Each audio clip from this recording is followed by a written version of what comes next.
Menino desenha retrato do homem que desenterrou a mãe. Polícia vê e emite mandado de prisão na mesma noite. Olá a todos. Aproveitem esses momentos de relaxamento enquanto assistem. Lúcia. O homem de casaco azul correu, desesperado, em direção a um corpo imóvel no meio de uma poça de sangue. A garoa fina não abafava o som da sirene nem escondia os olhares horrorizados dos moradores que se agrupavam à beira da estrada. Por favor, abram caminho. Afastem-se, por favor, gritou um socorrista. Dona Carmen caiu de joelhos no instante em que reconheceu os cabelos castanho escuros da filha. Uma das mãos trêmulas ergueu o rosto de Lúcia, enquanto a outra agarrava com força o chale nos ombros, como se quisesse reter o último vestígio de calor. Lúcia, olha para a mamãe. Lúcia, meu amor. Um menino pequeno permanecia parado à beira da estrada, os olhos negros arregalados sem piscar. Ele não chorava. Apenas fitava a mão ensanguentada da mãe, depois virou o rosto, apertando firme seu ursinho de pelúcia. Álvaro. Álvaro, vem aqui com a vovó, chamou Carmen, mas suas pernas pareciam petrificadas. Um policial chamado Estevão aproximou-se. Estamos verificando as câmeras de segurança. O caminhão que causou o acidente não parou. Vamos encontrá-lo. Não, ela me ligou hoje de manhã. Disse que ia levar o Álvaro pro jardim de infância. Ela nunca atravessaria sem cuidado. Isso não pode ser real. Nós vamos investigar tudo, Dona Carmen. A senhora precisa descansar. O pequeno Álvaro, ele precisa de carinho agora. Carmen levantou os olhos. Álvaro continuava ali, em silêncio. Sem lágrimas, sem chamar pela mãe. Ele apenas olhava para o bosque na entrada da vila, de onde viera o caminhão. Em silêncio. 2 dias depois, na casa funerária do vilarejo. O caixão de madeira repousava no centro da sala, cercado por flores brancas. O velório não tinha risos, nem música, nem palavras altas de consolo. Apenas os soluços contidos de Carmen e de alguns vizinhos próximos. Isabela, professora do jardim de infância de Álvaro, aproximou-se e pousou a mão no ombro da senhora. Meus sentimentos. Ele está muito calado. Desde que voltou para a escola, não disse uma palavra. Ele nunca perdeu ninguém antes. E a primeira foi a mãe. Ele ainda não entende, sussurrou Carmen. Isabela olhou para Álvaro, que estava sentado numa cadeira perto da janela. Continuava abraçado ao ursinho de pelúcia. Sem olhar para ninguém, imóvel. Acho que ele precisa de tempo. Se a senhora quiser ajuda psicológica, tem uma amiga especialista na cidade. Obrigada, mas acho que consigo cuidar dele. Uma mulher de vestido preto, cabelos castanhos ondulados, aproximou-se. Carmen. Quer que eu leve o Álvaro para casa? Ele parece cansado. Não precisa, Renata. Ele vai ficar comigo. Álvaro virou a cabeça, lentamente. Pela primeira vez durante toda a cerimônia, ele falou. Eles ainda não terminaram. Renata franziu o senho. O que você disse, Álvaro? A mamãe foi enterrada, mas eles ainda não terminaram. O ar na sala pareceu esfriar. Carmen sentiu o peito apertado. Quem são eles, Álvarito? Perguntou Renata, suavemente. Álvaro não respondeu. Apenas voltou a olhar pela janela. Primeira noite na casa de Carmen. Álvaro ficou num quartinho pequeno ao lado da cozinha, que antes era um depósito. Carmen arrumou cobertor, travesseiro, colocou o ursinho de pelúcia sobre a cama. Boa noite, Álvarito. A vovó está bem aqui no quarto ao lado. Vovó. O que foi, meu amor? Quando o carro bateu na mamãe, tinha uma pessoa do lado dela, mas não ajudou. Ela riu. Carmen ficou em silêncio, segurando com força a mão do neto. Você viu essa pessoa? Usava um boné. Camisa branca e uma máquina que fazia bip bip o ponto. Talvez tenha sido um sonho, Álvaro. Vai passar, dorme tranquilo. Não foi sonho. Eu vi. A voz do menino foi sumindo, engolida pela escuridão. Na manhã seguinte, Carmen foi até o armazém do seu Luiz. O senhor de cabelos brancos e óculos abaixou o jornal ao vê-la. Fiquei sabendo, meus pêsames, dona Carmen. Obrigada. Preciso de pão, leite e um estojo de pintura. Estojo de pintura? Álvaro disse que quer desenhar a mãe. Luiz assentiu e foi buscar os itens. O menino tá bem? Perguntou. Não. Mas eu não sei o que mais posso fazer, a não ser deixá-lo desenhar. No almoço, Carmen entregou o estojo a Álvaro. Ele não falou nada, apenas pegou o papel e sentou-se. 30 minutos depois, mostrou o primeiro desenho. Carmen se aproximou, olhou e recuou com um sobressalto. Um fundo negro, um cemitério com fileiras de túmulos, um homem cavando ao lado de uma lápide. Ao lado dele, um saco preto. O rosto do homem não tinha olhos. Álvaro, isso. É onde a mamãe está. Eles estão procurando ela. Carmen quase deixou cair a xícara de chá. À noite, ela contou tudo a Renata, sua amiga de longa data. O que você acha? Perguntou. Não sei. Ele só tem 5 anos. Mas, o que ele diz, parece real demais. Talvez ele esteja traumatizado. Desenha para aliviar. Criança desenha o que assusta. Mas como ele sabe como é um cemitério? A gente nem deixou ele se aproximar no enterro. Renata ficou em silêncio. Na terça-feira de manhã, Carmen levou Álvaro para a escola. Isabela o recebeu com carinho. Bom dia, Álvarito. Está se sentindo melhor hoje? Quero desenhar a mamãe. Isabela sorriu. Claro, pode entrar. No fim da aula, Isabela procurou Carmen. Dona Carmen, preciso conversar. O que foi, professora? O Álvaro, enquanto desenhava, me disse, eles perfuraram a terra e levaram minha mãe. Perguntei quem eram eles e ele respondeu, homens de branco, parecidos com médicos, mas que não são de hospital. Isso me preocupou. Carmen apertou o braço da cadeira com força. Tem mais, hoje ele desenhou um anel de prata com cabeça de leão. Eu reconheci por quê. Isabela hesitou. Porque é igual ao que meu marido usava. Um modelo antigo, que não se acha mais. Como ele poderia saber disso? Carmen ficou pálida. A Lúcia tinha um igualzinho. Mas a gente perdeu quando se mudou, ano passado. A senhora tem alguma foto? Não. Carmen levou as mãos ao rosto. Meu Deus!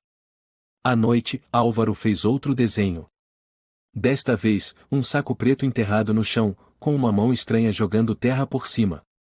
No canto da folha, ele desenhou algo que parecia um equipamento médico, um monitor biológico, com linhas e números. Carmen não conseguiu dormir. Não consegue dormir, Álvarito? Carmen estava na porta do quarto, com um copo de leite quente na mão. O quarto estava escuro, iluminado apenas pelo abajur em forma de lua. Álvaro estava sentado no chão, diante de uma nova folha de papel, cheia de rabiscos. Ouvi barulho de furadeira, máquina fazendo bip, debaixo da terra. Ninguém tá furando nada, querido. Aqui é só o jardim da vovó. Não é fora. É embaixo. No lugar da mamãe. Carmen ficou sem respirar por um instante. Sentou-se ao lado dele. O que você está desenhando? A máquina. Ela fazia bip bip. Tirou uma coisa da barriga da mamãe. Quem te contou isso? Ninguém. Eu vi. Vi enquanto dormia.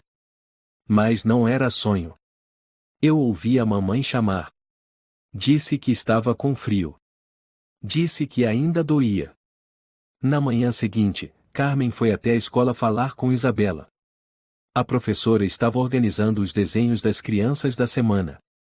Professora Isabela, eu não estou tranquila. O Álvaro falou mais alguma coisa? Não só falou. Desenhou. Muitos. e mais detalhados. Equipamentos médicos, máquinas, sacos pretos, cemitério. Isabela folheou algumas folhas. A senhora tem razão. Olha, ele desenhou com exatidão a estrutura de um monitor biológico. Pesquisei na internet e vi que é usado apenas em pesquisas científicas avançadas. Como um menino de 5 anos saberia disso?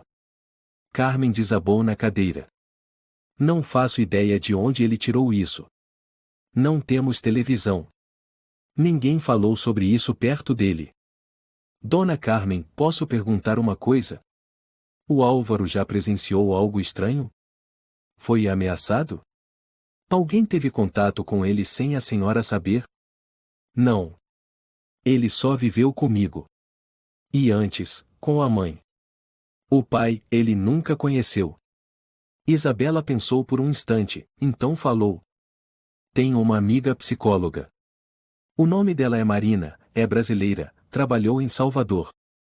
Agora mora aqui perto, em Santa Helena. Acho que ela deveria conhecer o Álvaro. A senhora tem certeza? Absoluta. A Marina é excelente. E muito delicada no jeito de abordar. Vou entrar em contato. À noite, Carmen voltou para casa com alguns desenhos nos braços. Álvaro estava sentado na cozinha, comendo pão, calado como sempre. Vovó quer conversar. Sim. Amanhã, você vai conhecer uma amiga da professora Isabela. O nome dela é Marina. Ela gosta muito de pintar, igual a você. Álvaro abaixou a cabeça. Não gosto de gente estranha. Ela não é estranha. Só quer desenhar com você. Ninguém vai te obrigar a nada. Só quero conversar com a mamãe. Carmen apertou as mãos sobre a mesa. Na manhã seguinte, Marina chegou. Era uma mulher de uns 30 anos, cabelos cacheados, voz suave e acolhedora. Ao ver Álvaro, sorriu e se abaixou. Olá, Álvarito. Eu sou a Marina. Ouvi dizer que você desenha muito bem. Álvaro assentiu, mas não falou nada. Eu trouxe uma caixa de aquarela novinha. Quer experimentar? Álvaro olhou para Carmen. Ela assentiu. Eles se sentaram na mesa do jardim. Marina estendeu uma folha branca e começou a pintar um girassol. Eu adoro girassóis. E você, do que gosta? Eu gosto de desenhar cemitério. Por que sua mamãe está lá, né? Álvaro não respondeu, mas já estava desenhando. Carmen observava de longe, com as mãos trêmulas. Menos de 10 minutos depois, Álvaro terminou mais um desenho, desta vez, um homem corcunda puxando um saco preto de dentro de um buraco, atrás dele havia túmulos e uma caminhonete. Marina olhou atentamente. Álvarito, quem é essa pessoa? A pessoa que tirou a mamãe. Você conseguiu ver o rosto dela? Não. O rosto deles parecia ter um visor verde. E luvas brancas. Eles agiam como médicos, mas não havia hospital. Marina olhou para Carmen. As duas não precisaram dizer nada, o olhar bastava para entender que aquilo não podia ser apenas imaginação. Naquela tarde, Marina ligou para Isabela. A dona Carmen está comigo. Achamos que isso precisa ser denunciado. Você tem certeza, Marina? Completamente. Álvaro descreveu com exatidão um equipamento de preservação biológica. Eu já tinha visto algo assim quando trabalhei em Salvador. Esse menino não poderia saber disso, a menos que tivesse visto com os próprios olhos ou sentido algo. E você pretende denunciar para quem? Conheço alguém, o Tenente Rodrigo, da Delegacia de Santa Lucas. Ele já lidou com um caso muito sensível. Vou marcar com ele. Na manhã seguinte. Delegacia de Santa Lucas. Rodrigo, por volta dos 40 anos, olhar penetrante, um longo corte de cicatriz no dedo, estava sentado em frente a Carmen e Marina.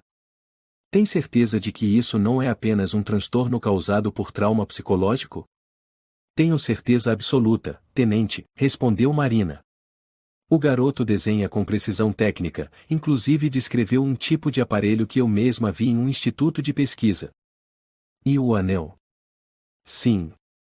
Ele desenhou um anel de prata com cabeça de leão. A mãe dele tinha um exatamente assim, que foi perdido há mais de 1 ano. Ninguém na família contou nada sobre isso para ele. Rodrigo apoiou o queixo na mão. Vocês trouxeram os desenhos? Carmen tirou do bolso um maço de folhas. Rodrigo examinou uma a uma, com expressão cada vez mais tensa. Ao chegar no desenho de uma câmara fria com a inscrição "manter refrigerado para valorizar", levantou os olhos. Essas informações nunca foram divulgadas.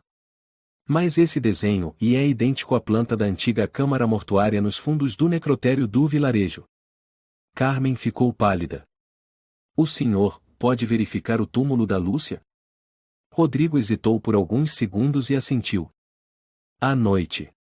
Álvaro acordou suado, sobressaltado, ofegante. Eu ouvi a máquina de novo. Ela voltou a apitar. Desta vez, havia mais pessoas. Diziam: a amostra está intacta, vamos remover os órgãos antes do previsto ou ponto. Carmen abraçou forte o neto. Está tudo bem, meu amor. A vovó tá aqui. Não, e a mamãe está com frio. Ela tá chorando. De madrugada. Rodrigo e um policial chamado Rafael foram discretamente ao cemitério. Começaram a escavar a sepultura de Lúcia com extrema cautela. Rafael olhou para cima e veja isso. A terra abaixo estava revolvida de forma irregular. As pedras haviam sido deslocadas, marcas de escavação visíveis.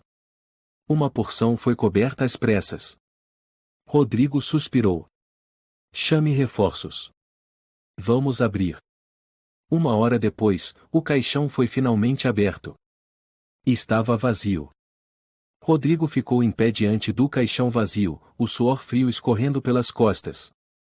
Não pode ser. Ela sumiu? Rafael examinou ao redor. A sepultura foi reaberta. Mas de forma amadora. Alguém teve pressa. Vamos isolar a área. Chamar a perícia. E o Rodrigo virou-se para Rafael: ou nenhuma palavra sobre isso deve vazar. Entendido? Entendido, tenente.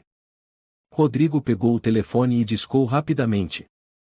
Alô, Paula. Preciso de você no cemitério de Santa Lucas agora. Caso Lúcia Alves.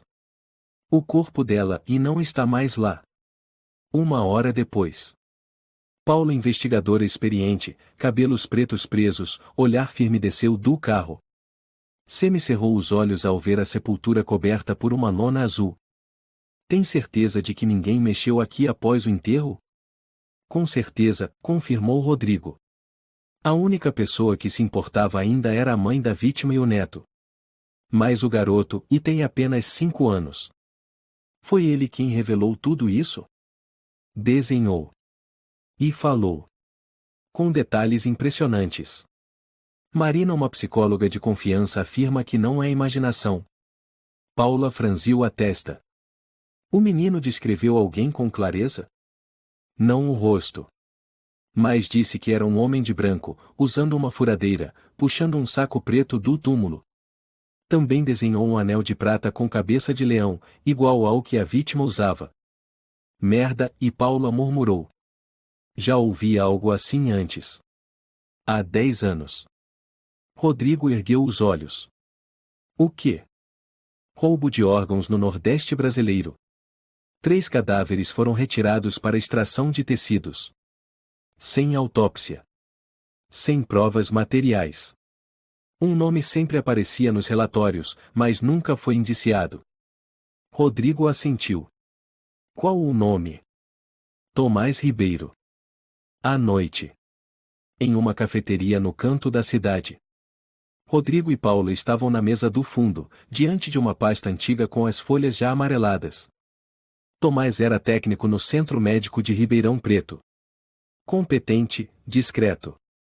Suspeito de envolvimento em tráfico de órgãos. Mas sempre tinha álibi. E onde ele está agora?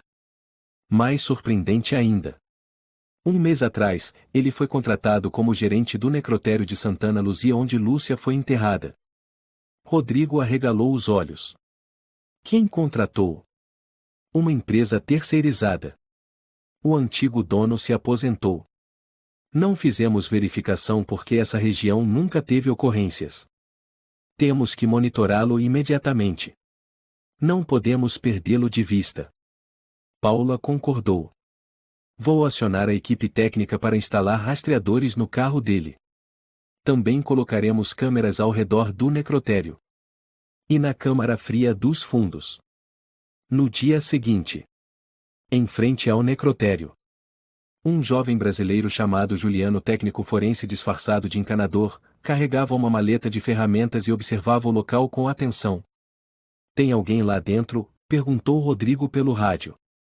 Tomás saiu há uns 10 minutos. Vou instalar os rastreadores agora. Tome cuidado. Ele é esperto. Juliano agachou-se ao lado da caixa de água, discretamente fixou uma microcâmera no beiral do telhado. Em seguida, aproximou-se da van estacionada e prendeu um GPS sob o chassi. Pronto. Sistema conectado. Paula, acompanhando tudo da delegacia, respondeu. Ótimo. Teremos os primeiros dados esta noite. À noite. Na sala de operações. Rodrigo, Paula, Juliano e uma policial chamada Valéria observavam os monitores. O carro de Tomás está em movimento. Disse Valéria. Ele não voltou para casa. Está indo em direção ao cemitério. Mostre as câmeras da câmara fria atrás do necrotério, ordenou Paula. As imagens noturnas surgiram. Tomás apareceu, vestindo jaleco branco, luvas, segurando um equipamento semelhante a um scanner. Rodrigo sussurrou. O que ele está fazendo? Na tela, Tomás abriu a porta da câmara fria e entrou. A câmera interna mostrou prateleiras com equipamentos médicos, tanques de nitrogênio líquido e caixas plásticas lacradas com símbolos biológicos. Pausa. Aproxime aquela caixa. Disse Paula. Símbolo, tecidos humanos, classificação. Rodrigo cerrou os punhos. Esse desgraçado tá mesmo fazendo isso.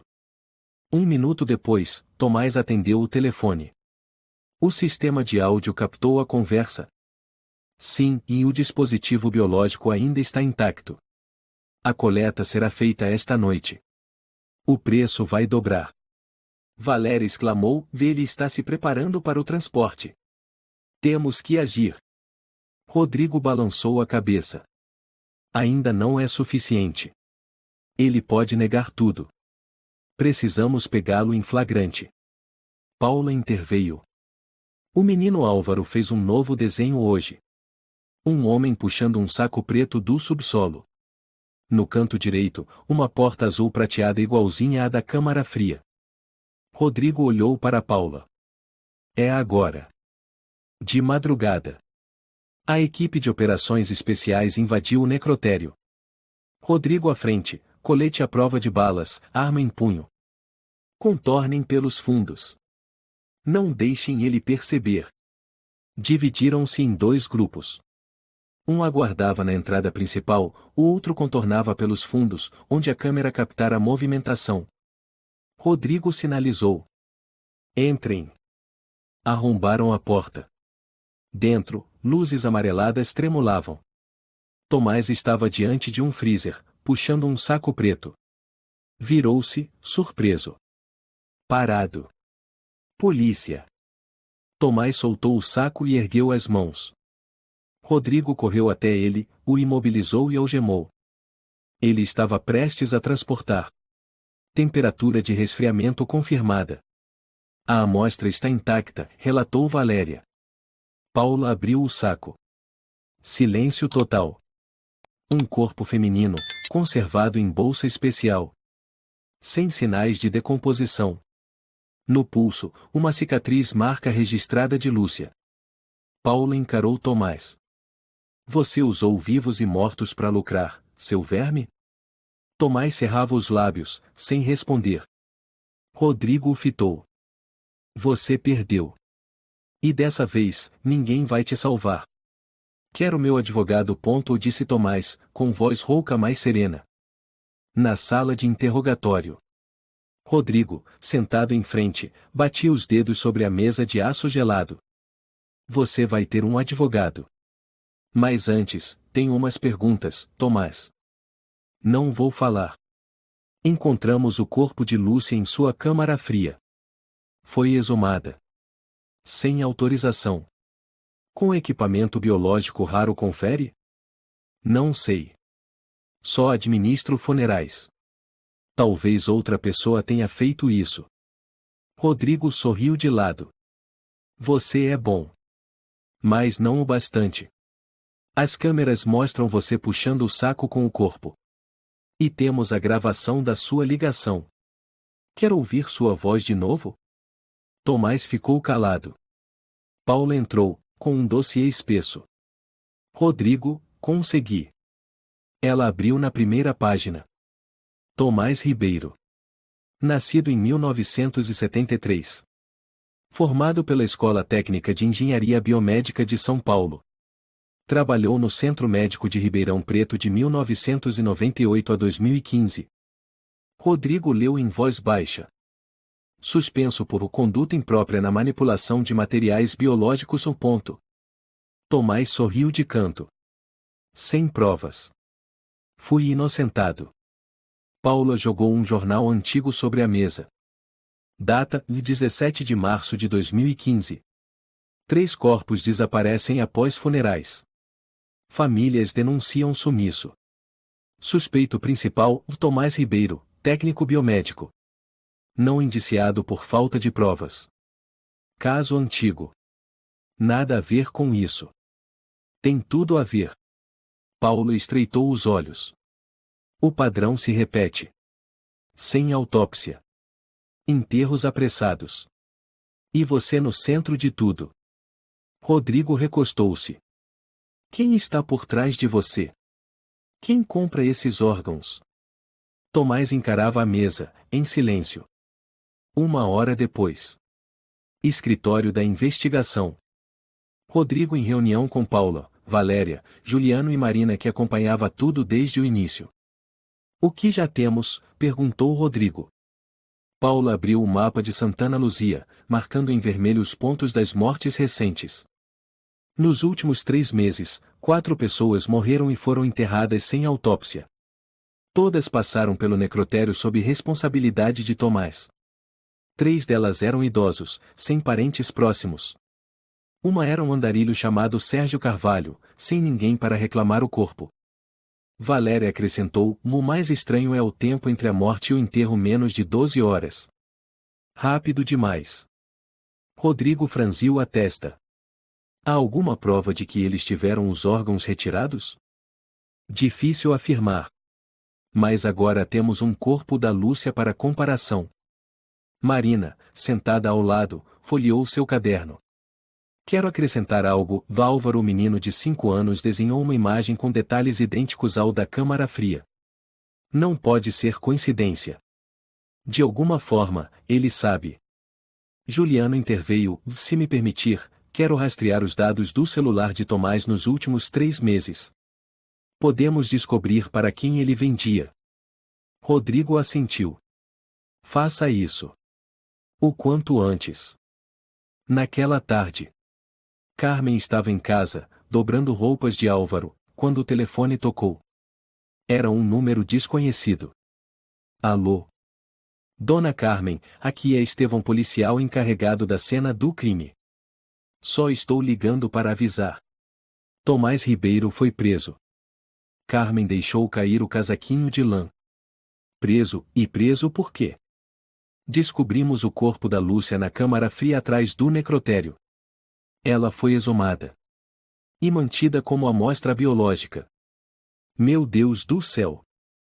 Sabemos que é um choque. Mas graças aos desenhos de Álvaro, o caso foi aberto. Carmen chorou, com a voz embargada.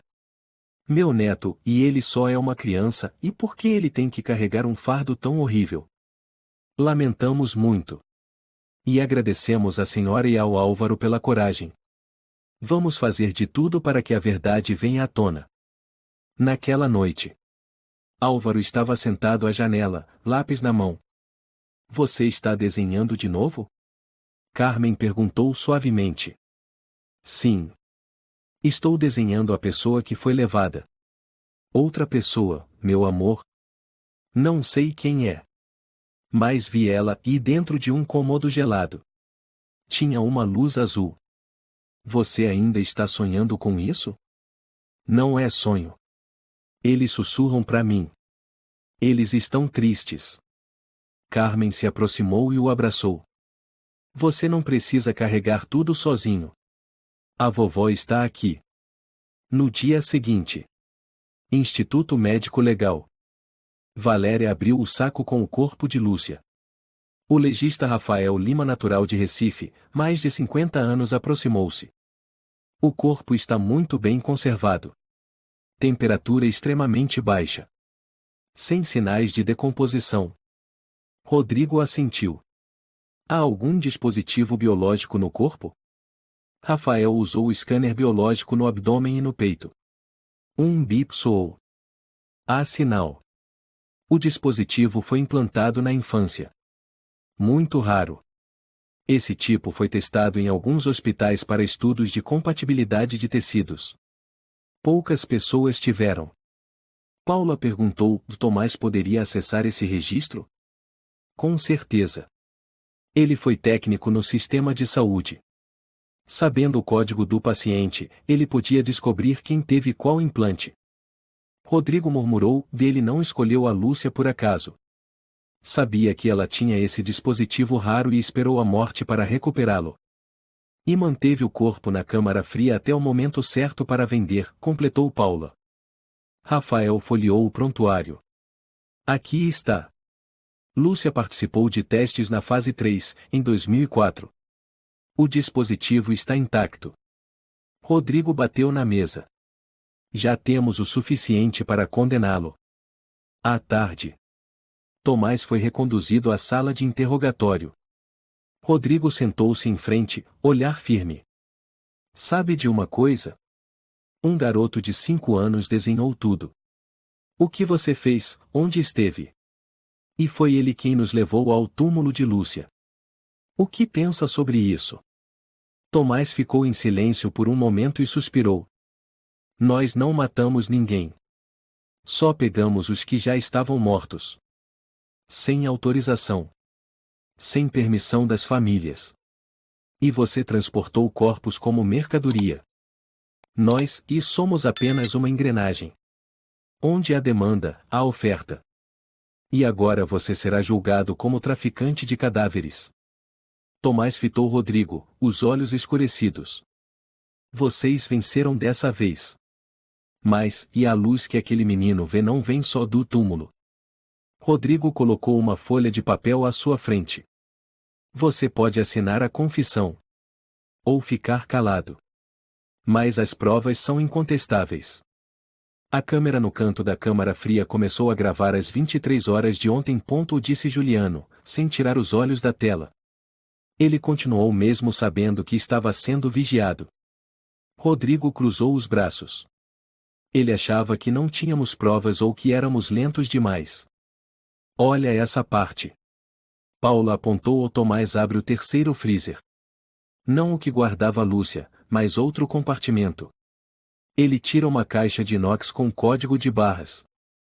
Juliano pausou. O código ainda não foi identificado. Mas essa caixa é usada especificamente para armazenar tecidos orgânicos reutilizáveis. Aproxime, ordenou Rodrigo. Valéria ajustou a imagem. Uma legenda apareceu: fígado, tipo B. Rodrigo apertou os dentes. Ele armazenava órgãos humanos para negociação. Juliano completou: cada caixa tem um código único. Se rastrearmos, podemos encontrar os compradores. E a conversa mais recente? Perguntou Paula. Juliano deu play. A voz de Tomás surgiu, falando ao telefone. Está tudo pronto. A entrega será hoje à noite. No mesmo lugar de sempre. E a ligação recebida? Perguntou Rodrigo. Juliano assentiu. Número desconhecido. Mas o sinal veio de um galpão abandonado ao norte da vila. Antes era uma câmara frigorífica de alimentos. Paulo olhou para Rodrigo. Pode ser o ponto de entrega. Rodrigo cerrou os punhos. Temos que chegar antes deles. À noite. No galpão abandonado, ao norte de Santana Luzia. Rodrigo, Paula, Valéria e Juliano estavam escondidos atrás de caixotes velhos, olhos fixos na porta enferrujada. A microcâmera está ativa, sussurrou Rodrigo. Sim, respondeu Juliano, ajustando o fone. Sinal ótimo. Movimento detectado. Uma van se aproximando. Faróis cortaram o nevoeiro. A van branca conhecida de Tomás parou diante da entrada. Ele desceu, calçou as luvas e abriu o compartimento, retirando 2 caixas grandes de inox. Fiquem atentos. Rodrigo sinalizou. Dentro do galpão, luzes amarelas piscavam de lâmpadas industriais. Um homem aguardava alto, magro, calvo, usando óculos escuros mesmo à noite. Essa é a última remessa. Disse Tomás, colocando as caixas sobre uma mesa de metal. O outro homem nada disse, apenas abriu uma das caixas, iluminou os tecidos com uma lanterna. Um leve aceno de cabeça. O pagamento será feito em criptomoeda. Em até 24 horas. Rodrigo sinalizou. Todos invadiram ao mesmo tempo, gritando. Polícia! Ninguém se mexe. O homem tentou correr, mas Valério o imobilizou. Tomás também foi algemado em segundos. Ambos jogados ao chão, de bruços. Temos todas as provas. Disse Paula, com um olhar cortante. Tudo foi gravado. Vocês foram monitorados por uma semana inteira. Na delegacia. Rodrigo sentou-se diante do intermediário homem calvo na sala de interrogatório. Qual é seu nome verdadeiro? O homem permaneceu calado. Juliano entrou com um envelope e o colocou sobre a mesa. Identificamos pelas digitais, Lourenço Almeida. Argentino. Já foi preso na Bolívia por tráfico de órgãos, mas foi solto por falta de provas. Rodrigo encarou Lourenço. Desta vez não tem escapatória. Lourenço ergueu o rosto e sorriu de canto. A polícia acha que venceu, mas eu sou só o entregador. O comprador já tem tudo pronto para assumir. Quem recebe as entregas? Perguntou Paula. São médicos. Respeitados. Vocês não terão coragem de mexer com eles. Vamos desmascarar todos, afirmou Rodrigo. Um por um. No dia seguinte. Sala de evidências. Juliano abriu a segunda caixa que Tomás havia levado ao galpão. Dentro, havia um dispositivo redondo, com cerca de 4 centímetros de diâmetro, semelhante ao implante biológico. Este é o dispositivo que estava no corpo da Lúcia. Disse ele. O legista Rafael confirmou. Sim. Ela participou de um estudo genético na infância. Esse modelo foi implantado em apenas 12 pessoas no Brasil, em 2004. Raríssimo. Só pode ser removido intacto se o portador estiver morto e sem decomposição.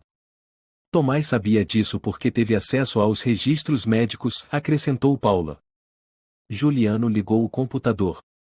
Encontrei uma troca de mensagens criptografadas entre Tomás e Lourenço. Ele projetou na tela. O dispositivo ainda está no corpo. Ninguém percebeu. A mulher morreu em acidente. Perfeito. Rodrigo falou com raiva contida. Eles planejaram tudo desde o momento da morte da Lúcia. Naquela tarde. Carmen chegou à delegacia com Álvaro. Ele e não fala há dias. Disse, preocupada.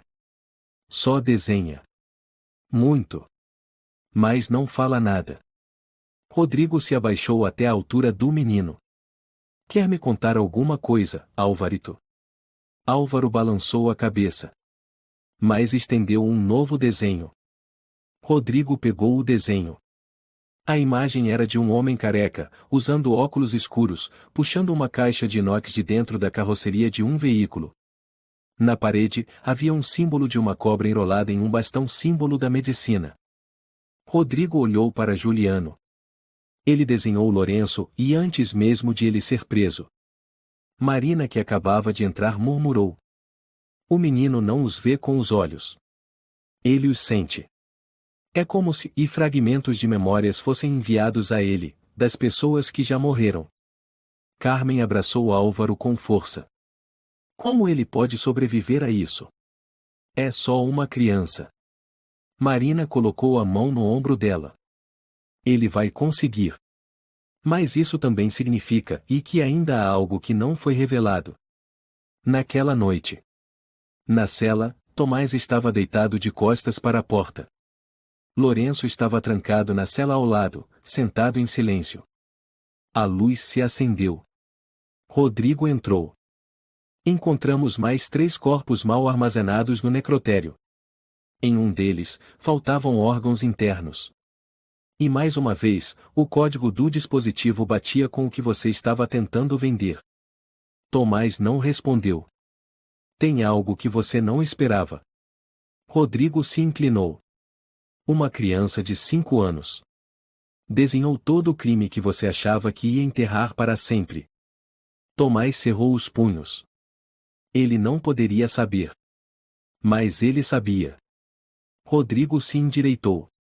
E foi graças a ele que descobrimos tudo. Não podemos esperar mais. Rodrigo falou firme, os olhos fixos na tela exibindo dados do rastreamento. Paula assentiu, virando rapidamente as páginas do dossiê. O juiz aprovou a solicitação de busca ampliada. Acabei de receber o comunicado às 8 da manhã. Temos autorização para invadir a casa de Tomás, o segundo depósito ao sul da vila e a sede da empresa de limpeza que ele usava como fachada. Rodrigo olhou para Juliano. Temos algo novo das câmeras da Câmara Fria ontem à noite? Temos. Juliano apertou alguns botões e um vídeo surgiu na tela. Tomás voltou sozinho às 2h12. Levava um saco grande, não era do tipo hospitalar. Pode conter um corpo. Cor de quê? Preto. Com alça cinza. Álvaro já havia desenhado exatamente esse saco. Rodrigo olhou para Paula, o tom de voz ficando mais frio. Chega. Começamos ainda hoje. Na casa de Carmen. Marina acabava de chegar, a pedido de Carmen. Álvaro estava no jardim, ainda com o lápis na mão. Novos desenhos empilhados ao seu lado. Ele não come, não fala. Só desenha há 3 horas. Carmen disse, exausta. Tenho medo, Marina. É como se alguém estivesse falando com ele através dessas imagens. Marina se sentou suavemente ao lado de Álvaro. Você está desenhando alguma coisa, não é? Álvaro assentiu, sem tirar os olhos do papel. Posso ver? Ele estendeu o desenho recém-terminado, um homem puxando um saco preto de dentro de um buraco profundo. Ao redor, uma cerca de ferro, uma torre de água ao fundo e no canto direito, uma placa com a inscrição desbotada, Vária 3. Carmen murmurou. Isso não é um cemitério. Marina prendeu o fôlego. É o terreno abandonado ao sul. Um antigo setor industrial que era usado para tratamento de esgoto. Agora está vazio, mas a placa de Vária 3 ainda está lá. Fui lá uma vez com um veterinário.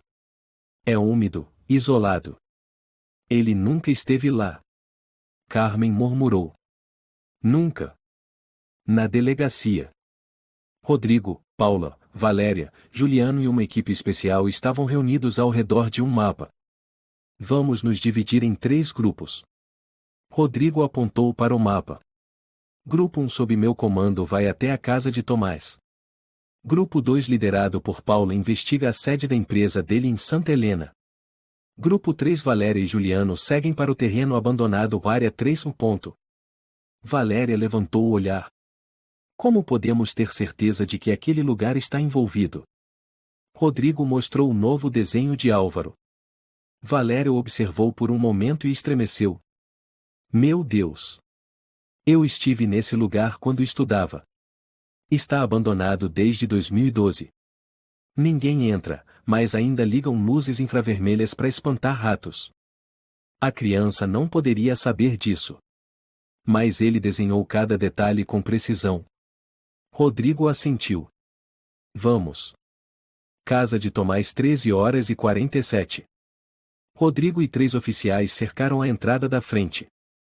Paula fez sinal por trás. Nenhum som vinha de dentro.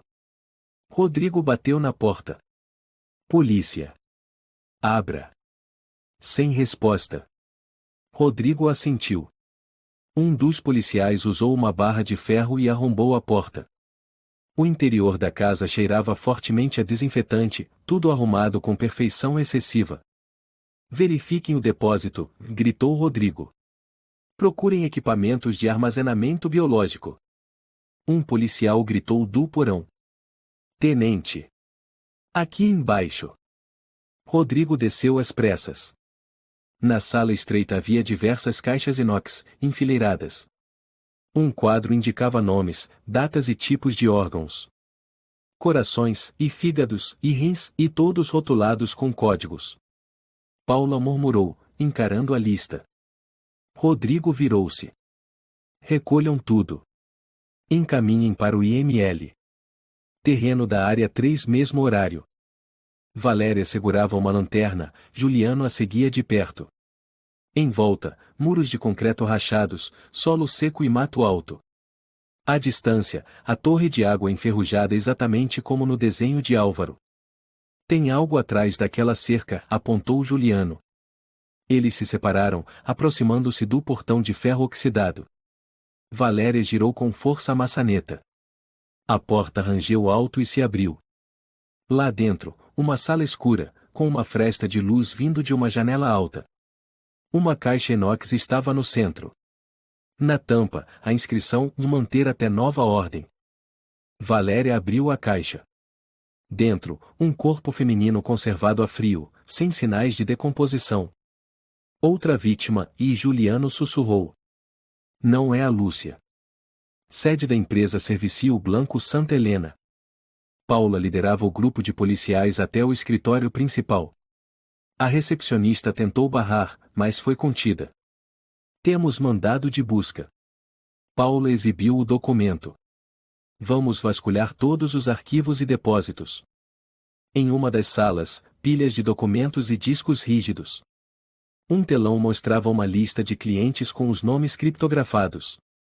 Chame a equipe de TI para decodificar imediatamente, ordenou Paula. Enquanto isso, um policial encontrou uma pequena porta de ferro atrás de uma cortina. Tem algo escondido aqui. Paula se aproximou e deu um chute no trinco.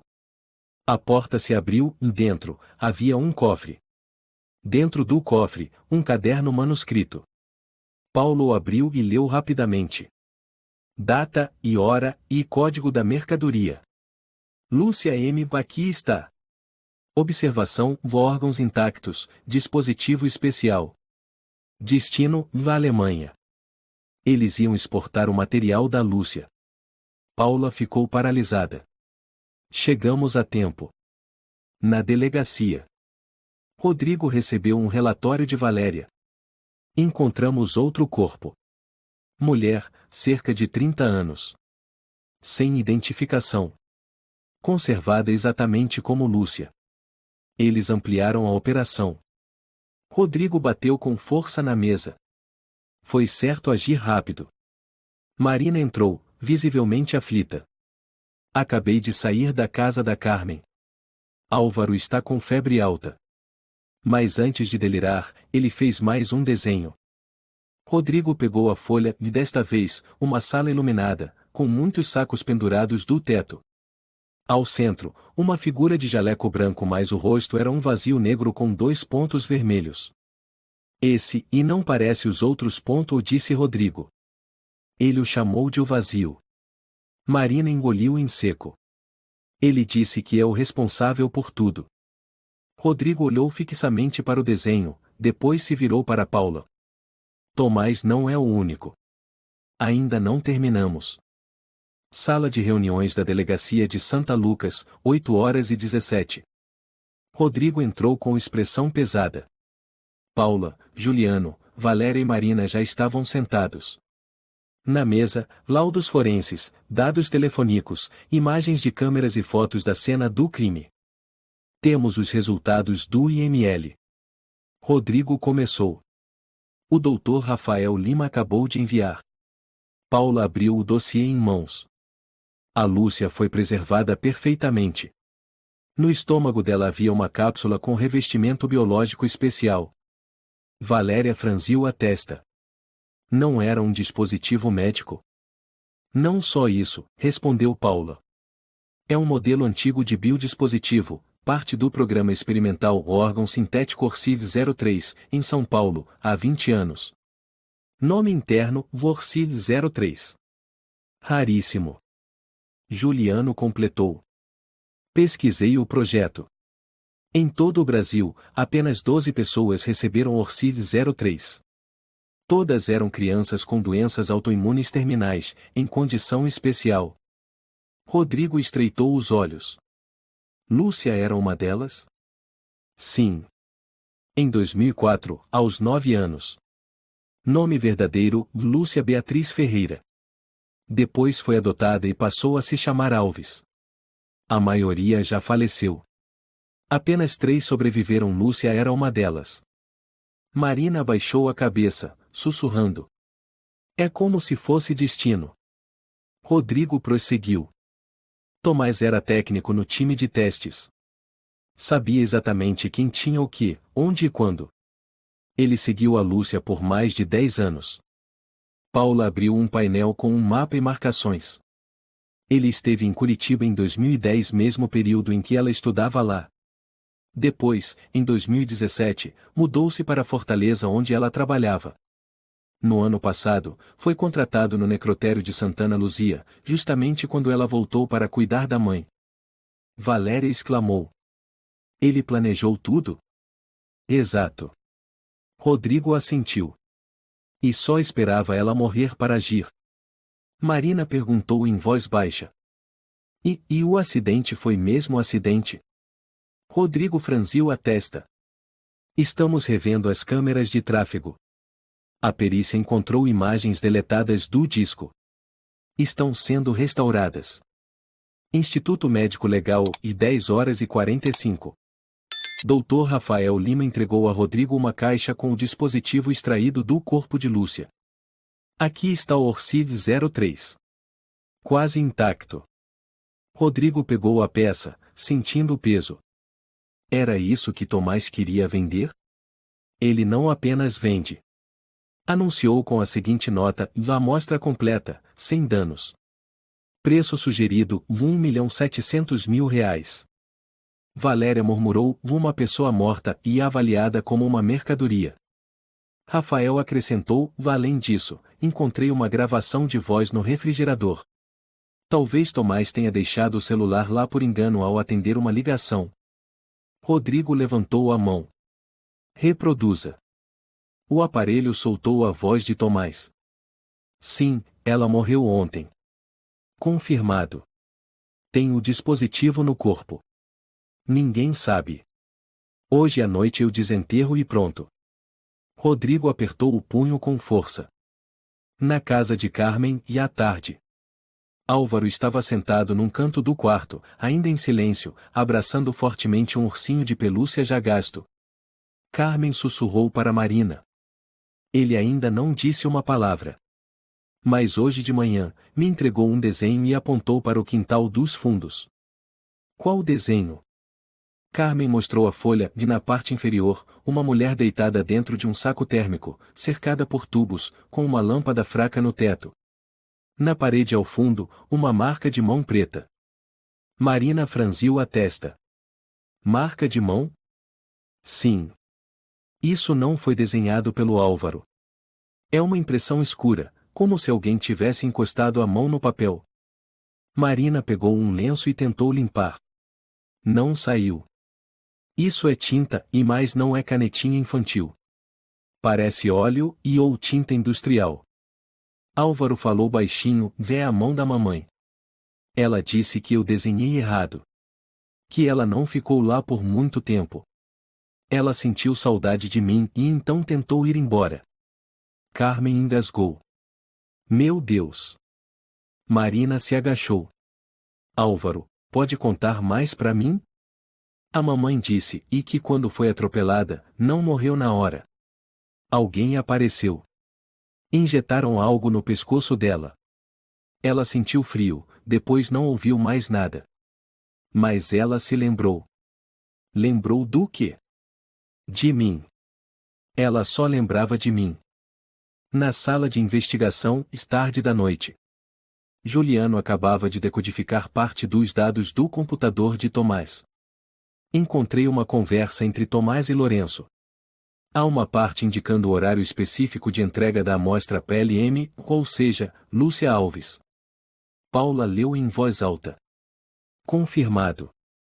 Contém Orcid 03. Sem autópsia. Enterro rápido. Farei a extração em 24 horas. Rodrigo suspirou.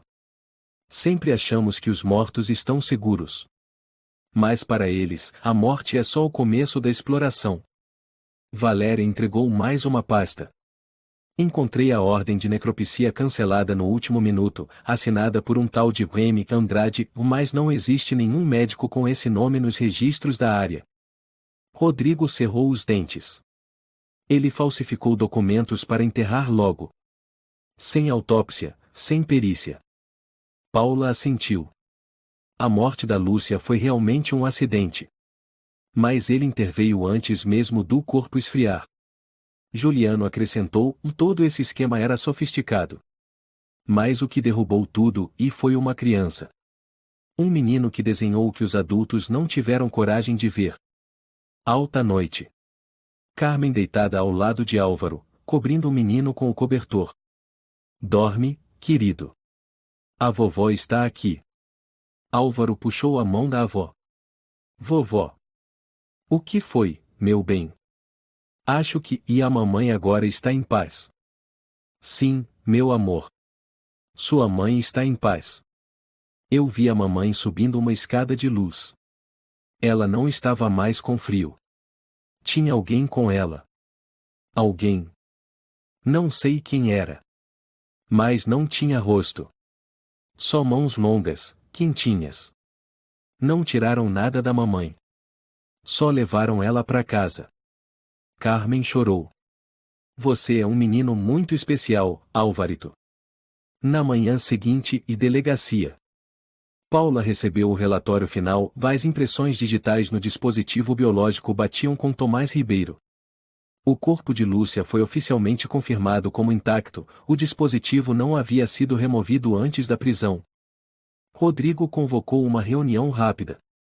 Tomás será acusado de 5 crimes: violação de sepultura, tráfico de órgãos humanos, falsificação de documentos médicos, obstrução da justiça e transporte ilegal de tecidos humanos. Lourenço enfrentará 4 acusações relacionadas. Paula comentou: esse caso vai abalar tudo. Mas o que ainda me intriga é como o Álvaro sabia. Rodrigo olhou para o mural com os desenhos. Há coisas que não precisamos entender. Só precisamos acreditar. Ele vai comparecer? Paula perguntou baixinho ao chegar ao cemitério Santa Luzia, onde fitas brancas haviam sido amarradas ao redor dos bancos. A luz suave da manhã filtrava-se pelas árvores, iluminando a lápide recém-esculpida Lúcia Beatriz Alves Ferreira, de 1995 a 2024. Sim. Rodrigo assentiu. Carmen o trouxe. Estão na primeira fila. Paula caminhou lentamente até a frente. Álvaro usava uma camisa branca pequena, ainda abraçado ao seu ursinho velho. Carmen estava ao lado, com os olhos vermelhos. Oi, Álvarito. Paula se abaixou. O menino levantou o olhar com serenidade. Você ouviu o que minha mãe disse? Paula sorriu, sentando-se ao lado dele. O que ela disse? Ela disse que hoje o céu estava mais claro do que ontem. E que ela gostava assim. Paula apertou a mãozinha dele. Acho que sua mãe está sorrindo. A cerimônia começou. O padre falou brevemente, com voz calma.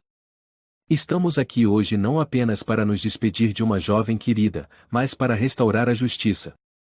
A verdade pode ser enterrada, mas sua luz será desenterrada, mesmo dos lugares mais escuros. Rodrigo subiu ao púlpito. Vestiu o uniforme da polícia, segurando um envelope com o selo oficial da Secretaria de Segurança Pública. Tenho algo a declarar em público. Todos voltaram os olhos para ele. O caso de Lúcia Alves não foi apenas um acidente. Seu corpo foi violado, para alimentar uma rede ilegal de tráfico de órgãos. Sua voz era firme. Mas se hoje estamos aqui, se a verdade veio à tona e não foi graças a sistemas avançados nem tecnologia.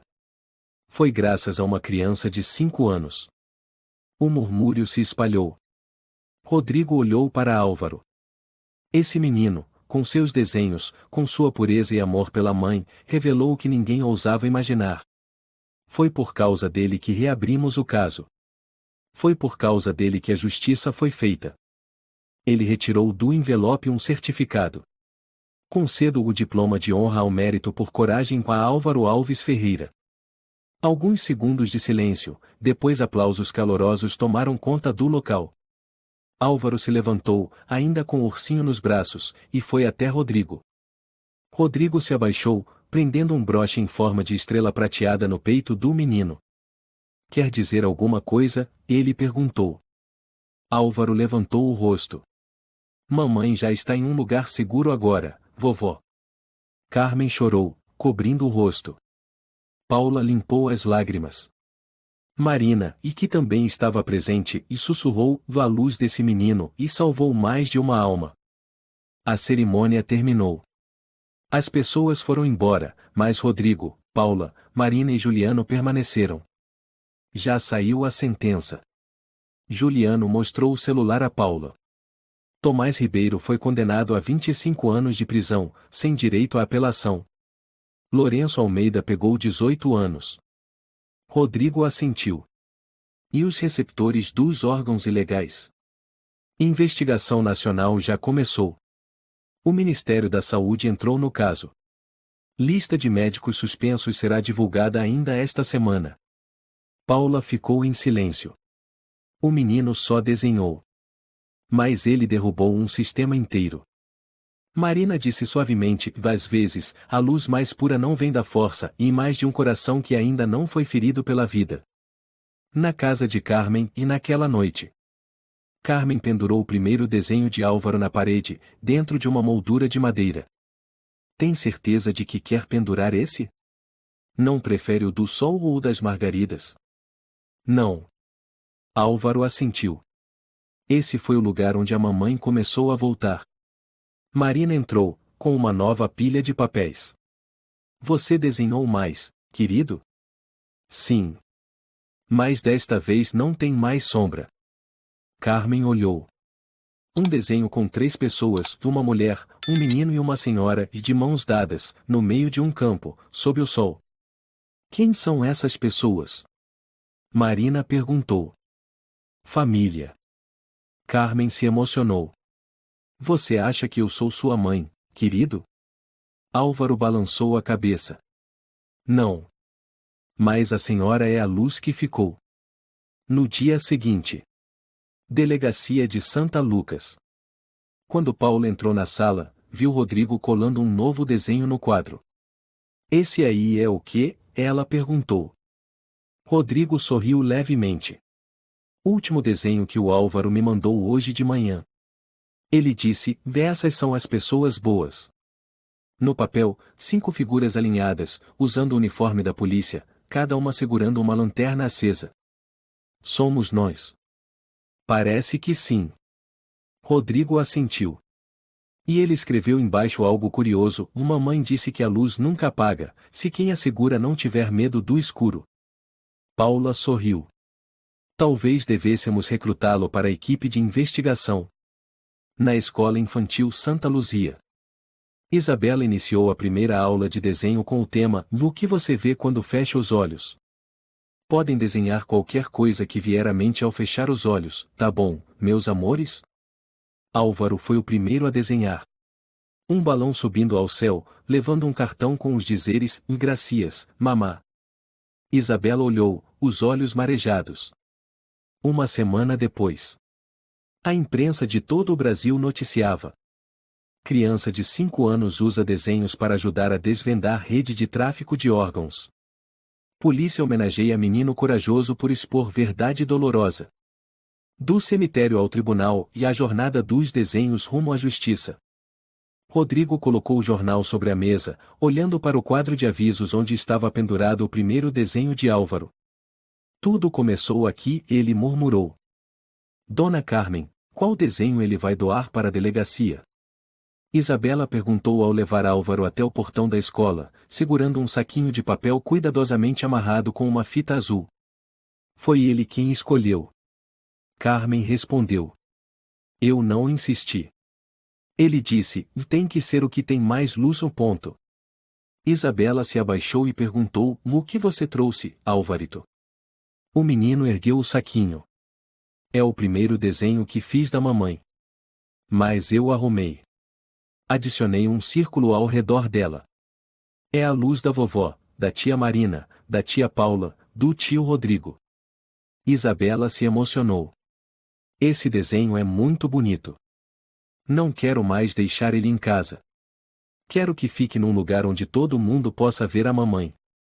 Delegacia de Santa Lucas, às 10 horas da manhã. Rodrigo saiu da sala do delegado, com um documento carimbado em mãos. Está oficializado. Ele sorriu levemente. O fundo Lúcia e Álvaro foi aprovado. Será gerido pelo município, com o apoio de 3 organizações beneficentes. Paula arqueou as sobrancelhas. Tão rápido assim? O Ministério do Interior agilizou. Disseram que raramente uma história mobiliza tanto o país. O fundo vai ajudar crianças que perderam entes queridos por acidente, doença ou circunstâncias especiais. Marina entrou. Fiquei sabendo. Minha escola está propondo sessões de arte-terapia inspiradas no caso do Álvaro. Podemos fazer parceria com o fundo? Com certeza. Rodrigo assentiu. Queremos que isso se espalhe. Que não pare por aqui. Paula abriu uma caixa de desenhos recebida naquela manhã. Este é o presente do Álvaro. Rodrigo olhou. É o primeiro? Sim. Mais modificado. Ele adicionou luz, e mãos puxando a Lúcia para fora da escuridão. Valéria entrou no momento certo. Acabei de pendurar. Está logo na entrada da delegacia. Quem entra vê primeiro. Rodrigo assentiu, com a voz mais grave. É estranho. Uma criança de 5 anos nos ensinando a enxergar o que insistimos em não ver. Naquela tarde e no Centro Cultural da cidade. A cerimônia de lançamento do Fundo Lúcia e Álvaro foi realizada com solenidade. Mais de 100 pessoas compareceram, de moradores, professores, enfermeiros e representantes do governo. A vice-prefeita Rosa Oliveira discursou, isto não é apenas um fundo.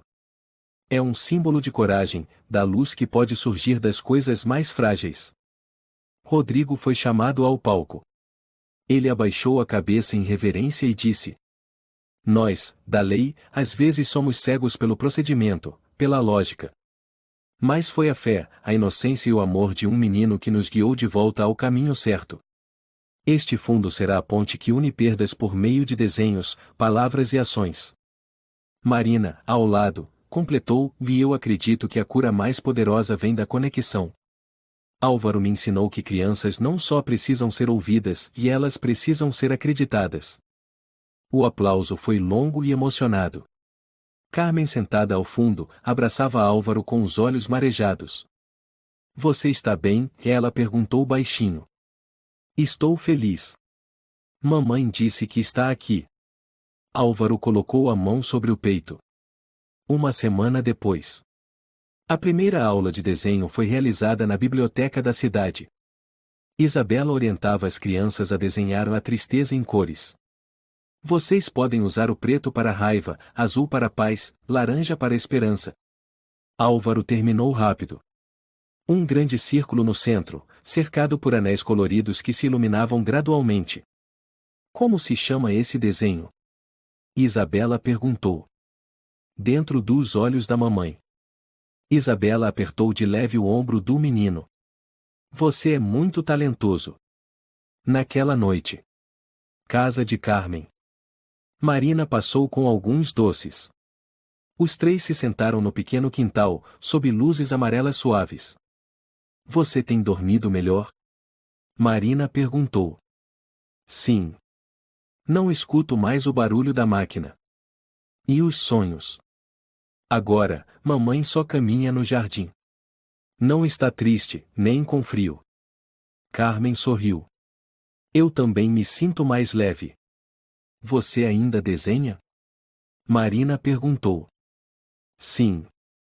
Mas agora desenho o futuro. O futuro? Eu me desenho crescido.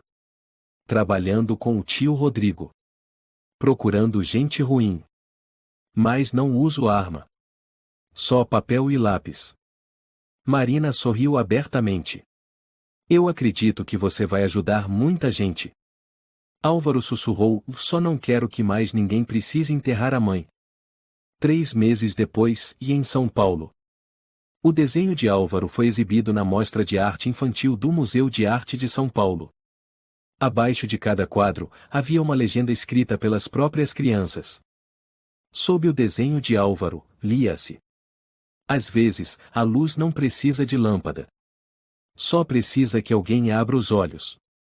O chefe do Departamento de Educação Artística parou diante do quadro e murmurou para uma repórter: esse menino, e só tem 5 anos, mas desenha como quem já viveu uma vida inteira.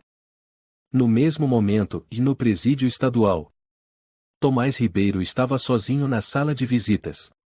Ninguém apareceu.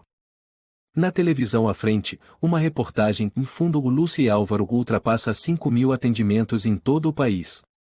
Ele abaixou a cabeça, olhando para as mãos agora trêmulas. O guarda se aproximou, chegou uma carta para o senhor. Tomás abriu. Era uma impressão colorida, sem assinatura. Desenhava uma sala fria, com uma caixa vazia no centro. Ao final, uma frase escrita com caligrafia infantil. Eu perdoo. Mas mamãe não. Tomás apertou o papel com força, depois soltou um suspiro quase inaudível. 1 ano depois. No novo parque inaugurado em Santa Luzia, uma pequena placa de bronze foi fixada na entrada. Parque Lúcia, onde todo coração silencioso será ouvido. Carmen, Marina, Paula, Rodrigo e Isabela estavam presentes na inauguração. Álvaro corria em volta da fonte, segurando o mesmo ursinho de pelúcia ainda intacto. Ainda está com ele? Paula perguntou. Sim. Mamãe costurou a orelha dele. Quero que ele ouça todas as coisas novas. Rodrigo se abaixou. Você vai começar o 1º ano em breve. Está com medo? Não. A tia Marina disse que cada vez que a gente desenha, a gente vive um pouquinho mais. Carmen sorriu. Meu neto finalmente voltou de verdade. Naquela noite, Álvaro estava deitado, olhando para o teto. Carmen veio e beijou sua testa.